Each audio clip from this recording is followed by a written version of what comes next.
Doctor Murli Lal, YouTube channel health is the right, सेहत हक है, सेहत हक है। आज हम इन्फेक्शंस पे बात करेंगे। जो पेशाब का ज़ख़म है या पेशाब में जो जरासीम होता है उसकी बात करेंगे, वो बच्चों में, बड़ों में, औरतों में, बुज़ुर्गों में। तो आज हमारे साथ हैं डॉक्टर ज़हीरुद्दीन बाबर साहब, और ये बड़ा हिस्टोरिकल नेम है, तारीख़ी नाम है, सब याद रखेंगे। और डॉक्टर साहब के पास 2 डिग्री हैं, एक तो इंटरनल मेडिसिन की और एक इन्फेक्शस डिजीज़ की। तो 2 FCPS की हुई हैं डॉक्टर साहब ने, और डॉक्टर साहब माहिर हैं दोनों की। तो आज हम इनसे फ़ायदा लेंगे, इनसे पूछेंगे कि ये जो बच्चों में इन्फेक्शन है, जरासीम है या पेशाब में जो सोजिश है, ज़ख़म है, इसकी निशानियाँ क्या हैं। तो डॉक्टर ज़हीर साहब, ये बच्चों में क्या निशानियों को पता लगे कि भाई ये बच्चों को इन्फेक्शन है। देखिए, यहाँ बच्चों के साथ साथ बड़ों में भी जो भी किडनी या मसाने के इन्फेक्शंस हैं उनको देख रहे होते हैं। अच्छा, जहाँ तक आपकी बात रही बच्चों में क्या वजूहात होती हैं इन्फेक्शंस की, तो जो हम यहाँ पे सबसे ज़्यादा देख रहे होते हैं तो उनमें बच्चों में एक तो कंजेनाइटल एनोमलीज़ होती हैं जो कि गुर्दों या मसाने की होती हैं। इससे मुराद ये है कि दौरान हमल जो है बच्चों में गुर्दों का या मसाने की उसमें बनने में ऐसी रुकावट होती है जिसकी वजह से नॉर्मल जो फ़्लो होता है यूरिन का, यानी गुर्दों से यूरिन मसाने की तरफ आता है और फिर बाहर आ जाता है, उसमें एक तरह से उस फ़्लो के अंदर मसला आ जाता है और ख़राबी हो जाती है। जो पेशाब गुर्दों से, गुर्दे की नाली और मसाने में, फिर मसाने से बाहर जाता है, तो इसी में ख़राबी हो जाती है। इसमें ख़राबी हो जाती है, यानी पेशाब जो है वो वापस गुर्दों की तरफ आना शुरू हो जाता है, बाहर नहीं निकलता। अच्छा, उसकी वजह से जो है गुर्दों में सोजिश होना शुरू हो जाती है, गुर्दों में रुकावट होना शुरू हो जाती है, और फिर ये एक बड़ा सबब बनता है इन्फेक्शंस का। तो एक वजह ये होती है। इसके अलावा जो है एक बहुत अहम वजह जो है बच्चों में इन्फेक्शंस की, वो ये होता है कि जो हमारे बल्कि पाकिस्तान में ही बड़ों में बच्चों में स्टोन डिजीज़ या पथरी जो है गुर्दों की, वो बहुत अहम वजह होती है। और ये पथरी जो है ये एक तो गुर्दों को मुतासिर करती है और फिर ये एक बड़ा सबब बनती है इन्फेक्शंस का। तो और इन्फेक्शन की वजह से भी पथरी बनती है। हाँ, कि कुछ सूरतों में ऐसा होता है कि कुछ ऐसे जरासीम होते हैं जो कि पथरी बनाने में मददगार साबित होते हैं, तो ये एक वजह बन जाती है पथरी होने की। और कुछ सूरतों में ऐसा होता है कि जो हमारा मसाना है वो पूरी तरह से पेशाब को बाहर नहीं निकाल पाता और उसमें पेशाब जमा होता रहता है और फिर वो वजह बन जाता है इन्फेक्शंस की।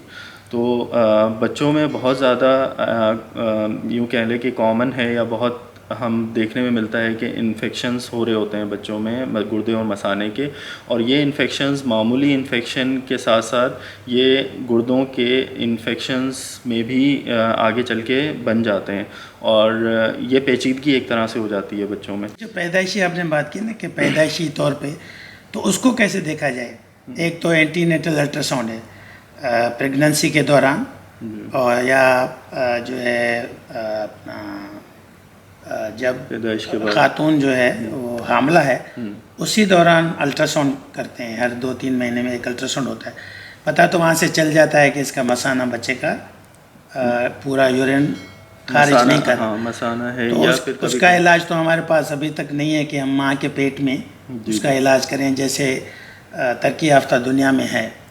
मगर ये बच्चा जैसे ही पैदा हो तो क्या निशानियाँ होंगी कि माँ बाप उसको फ़ौरन बच्चों के डॉक्टर के पास ले जाएं। तो बच्चों में जैसे आपने कहा कि एक तो अल्ट्रासाउंड जो होता है वो प्रेगनेंसी के दौरान या हमल के दौरान होता है, जिसमें पता लग जाता है कि गुर्दों में कोई एक गुर्दा सिकुड़ा हुआ है या एक गुर्दा नॉर्मल है, या फिर मसाने में कोई ऐसा मसला आ रहा है, तो वो अल्ट्रासाउंड में हमें अंदाज़ा हो जाता है। फिर पैदाइश के बाद जो बच्चों में आम तौर पर मसला होता है, उसमें बच्चे सही तरह से पेशाब को नहीं खारिज कर पाते, तकलीफ़ होती है उनको, बच्चे रोते हैं बहुत ज़्यादा। तो ये एक अहम यूँ कह लें कि अलामत होती है इस उम्र के बच्चों में। तो अगर इस तरह की कोई परेशानी हो रही है बच्चों को पेशाब करने में, या थोड़ा थोड़ा सा पेशाब आ रहा है, ड्रॉप्स की शक्ल में पेशाब आ रहा है, बच्चा बहुत ज़्यादा कतरों की शक्ल में आ रहा है, या बच्चा बहुत ज़्यादा तकलीफ़ से पेशाब पास कर रहा है, तो फिर आप सोचें कि हाँ, ये कोई इसको मज़ीद हमें देखने की ज़रूरत है। और वो अल्ट्रासाउंड में भी पता चल गया जो है प्रेगनेंसी के दौरान, तो उसको तो फ़ौरन आपको बच्चों के डॉक्टर के पास, और ख़ासकर जो गुर्दे के बच्चों के डॉक्टर हैं, गुर्दे मसाने के, उनके पास ले जाना चाहिए। अच्छा, अब ये हो गया पैदाइशी के बाद। उसके बाद जो बच्चे जब बड़े होते हैं तो ये कब ये इन्फेक्शन ज़्यादा देखा जाता है, किस उम्र के बच्चों में? आमतौर पर ये ज़्यादातर जो गुर्दों या मसाने का प्रॉब्लम होता है वो बच्चों में 5 साल से कम उम्र के बच्चों में, 5-6 साल या मैक्सिमम 10 साल के कम उम्र के बच्चों में होता है। जब बच्चे अपने ख़ुद से जो है पेशाब पास करना सीख जाते हैं, लेकिन इसके बावजूद भी उनमें मसला होता है यूरिन पास करने में। बच्चे गुर्दों में दर्द या कह लें कि पेट में दर्द की शिकायत कर रहे होते हैं, यूरिन पास करते में उनको बहुत ज़्यादा तकलीफ़ होती है, बार बार यूरिन पास कर रहे होते हैं और जलन के साथ यूरिन पास कर रहे होते हैं। तो या एक बहुत ज़्यादा कॉमन या अलामत होती है, वो ये होता है कि बच्चों में यूरिन बग़ैर किसी उसके पास हो जाता है, मतलब बच्चे महसूस नहीं कर पाते और बह जाता है। तो ये कुछ अलामात हैं जिसमें हम अंदाज़ा लगा सकते हैं कि कोई गुर्दों या बुखार की शिकायत भी करते हैं माँ बाप के, बच्चे को बार बार बुखार हो रहा है, और उसमें फिर यही वजह होती है कि पहले से एक मसला मौजूद है गुर्दे मसाने का, और अब उसमें किसी किस्म का कोई इन्फेक्शन होना शुरू हो गया है, तो फिर बच्चे बुखार की अलामत के साथ भी हमारे पास आते हैं। और फिर तशख़ीस है, वो तशख़ीस तो अल्ट्रासाउंड है, फिर MCUG कहते हैं, जो मसाने में डाई डाल के देखते हैं, पेशाब करवाते हैं, देखते हैं कि पेशाब कहीं ऊपर तो नहीं जा रहा। तो फिर काम हो जाता है बच्चों के डॉक्टर का कि अगर ये सारी निशानियां हैं या पैदाइशी तौर पे माँ के पेट में ही अल्ट्रासाउंड में पता चल गया है, तो फिर फ़ौरन रुजू करना है गुर्दे मसाने के डॉक्टर को। और हमारे जो जनरल प्रैक्टिशनर्स हैं, जो कि पहले फिजिशियन होते हैं हर मरीज़ उनके पास ही जाता है, तो उनका भी ये फ़र्ज़ बनता है कि उस बच्चे को टाइम पे, वक्त पे ये आपने बहुत सनद याफ्ता डॉक्टर के पास भेजें जहाँ पे उसका इलाज हो, और सही इलाज हो, गुर्दे ख़राब ना हो। क्योंकि हम देख रहे हैं अभी हमारे पास ऐसे लोग भी आ रहे हैं जो बचपन से उनको मसला था, पेशाब बह जाता था, बिस्तरे में बह जाता था, रात को बह जाता था, और फिर वो 18-20 साल की उम्र में गुर्दे ख़राब करके, मसाना पूरा ख़राब करके आते हैं, और फिर हमें मसाना बड़ा करना पड़ता है आंत लगा के, और फिर गुर्दे की तब्दीली की ज़रूरत पड़ती है। तो इससे बचना है तो फिर हमें ये निशानियाँ हों। और वैसे भी मेरे ख्याल में जब हमारे पीडियाट्रिशियंस या हमारे जनरल प्रैक्टिशनर्स फिजिशियन जो हैं वो बच्चों को जब देख रहे हैं तो वो ज़रूर ओवरऑल देखें। हमारे एक बच्चों के डॉक्टर थे, डॉक्टर अब्बास गनी साहब, बहुत सीनियर डॉक्टर थे। वो कहते थे, मैं जब देखता हूँ बच्चे का पेट बड़ा हुआ है, डिस्टेंडेड एब्डोमेन है, तो मैं फ़ौरन मेरे जहन में आता है कि इसको गुर्दे का मसला ना, तो मैं ज़रूर उसका पेशाब का टेस्ट और अल्ट्रासाउंड करवाता हूँ। तो बच्चों की निशानियाँ थोड़ी अलग भी होती हैं। और इसमें आपने ठीक बात कही कि इसमें आमतौर पर जो फिजिशियन हैं या जो जनरल प्रैक्टिशनर हैं, ख़ास तौर पर जो पीडियाट्रिशियन हैं, उनकी रिस्पॉन्सिबिलिटी होती है। उसमें ज़्यादातर केसेस में यही हो रहा होता है कि बच्चों की सिर्फ अलामात को बेहतर किया जाता है, मतलब उसमें अगर उनको सिम्प्टोमेटिक ट्रीटमेंट देते हैं, दी जाती है, यानी वो निशानियों और जो है उनका इलाज करते हैं, मर्ज़ का इलाज नहीं करते। बुखार की दवा दे दी, मगर ये नहीं देखते कि बुखार हो क्यों रहा है।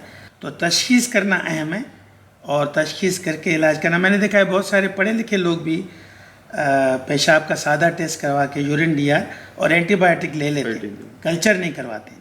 तो कल्चर जब तक न करवाएं तो पता नहीं चलता जरासीम कौन सा है। पहले शायद ये मसला इस हद तक पेचीदगी इख्तियार नहीं किया होगा, लेकिन अब ये एंटीबायोटिक जिसकी आपने निशानदेही की, एंटीबायोटिक की बहुत ज़्यादा रेजिस्टेंस या जरासीम में उस एंटीबायोटिक का बेअसर होना बहुत कॉमन सी चीज़ हो गई है। बिल्कुल। और उसकी बहुत क्योंकि हम बेजा इस्तेमाल है एंटीबायोटिक का। तो जैसे आपने कहा कि बच्चा बुखार के साथ आ रहा है या उसमें कोई पेशाब में कोई अलामात हो रही हैं, तो हम सबसे पहला काम ये करते हैं कि बग़ैर तशख़ीस के उसको एंटीबायोटिक दे देते हैं। एंटीबायोटिक अक्सर तो मरीज़ खुद भी बाज़ार से ख़रीद के खा लेता है। तो हमारे जो डॉक्टर थे अब्बास गनी साहब, मेरे बच्चों के, उन्होंने हमारे बच्चों को पेंसिलिन V और एम्पिसिलिन, इससे ज़्यादा दवाई कभी भी नहीं दी।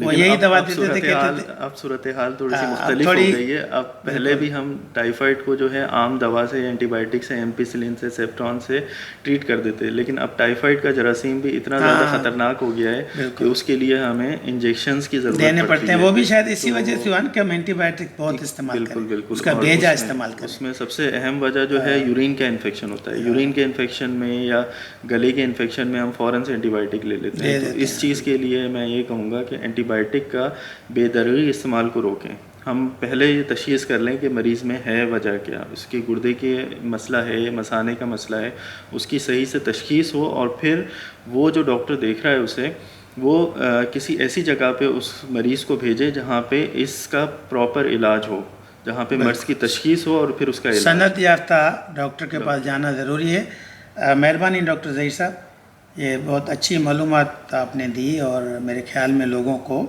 इससे फ़ायदा होगा। मेहरबानी आपकी, थैंक यू। शुक्रिया।